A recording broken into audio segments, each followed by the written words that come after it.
This week, big changes are in store for New Jersey's public high schools. The State Board of Education approved revamped high school graduation requirements. Senior correspondent Marie Denoya Aronson reports on what it means to today's schools and tomorrow's students. Graduation practice and graduation ceremonies. 'Tis the season for high school commencement, a fitting backdrop for this week's announcement about revised high school graduation requirements. That will bring us into the 21st century and really help us to set a roadmap for ensuring that all children are prepared for college and careers and also citizenship in the 21st century. Just pick 5 letters. The state plan will phase in the new requirements starting now through 2013. Today's 5th graders, the graduating class of 2016, will be the first to feel the full force of the revised standards. Those revisions include an increased credit load from 110 to 120. Right now, high school students must take 3 years of math and 3 years of lab science. Under the new standard, course content is more defined and more rigorous.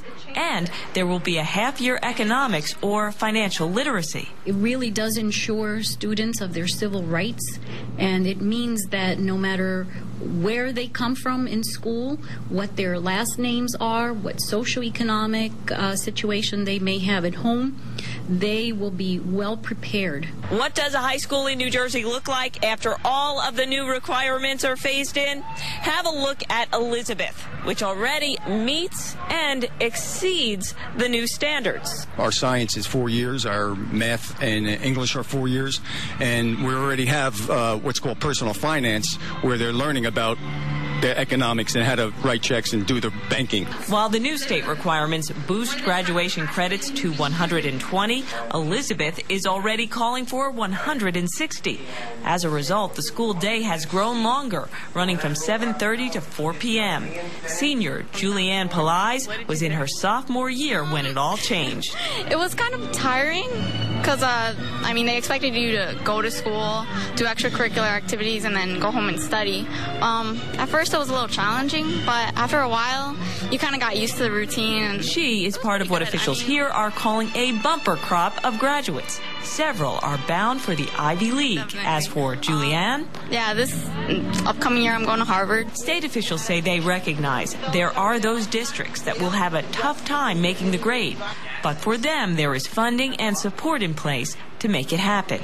You know the routine, just wipe it down, man.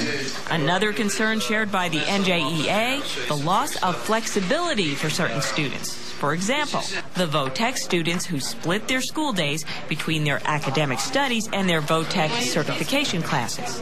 As much as we want to increase standards, at the risk of flexibility for some kids who want to be carpenters or who want to be auto mechanics and can get that training while in high school, that's problematic for us. Universal, though, is a spoken excitement and support for the concept of improving New Jersey's education delivery. Colleges are saying the kids aren't coming out ready, and the workplace is saying the kids aren't coming out ready, so we needed to do something. For now, for some districts, the devil is in some compelling details. Marie Denoya Aronson, NJN News.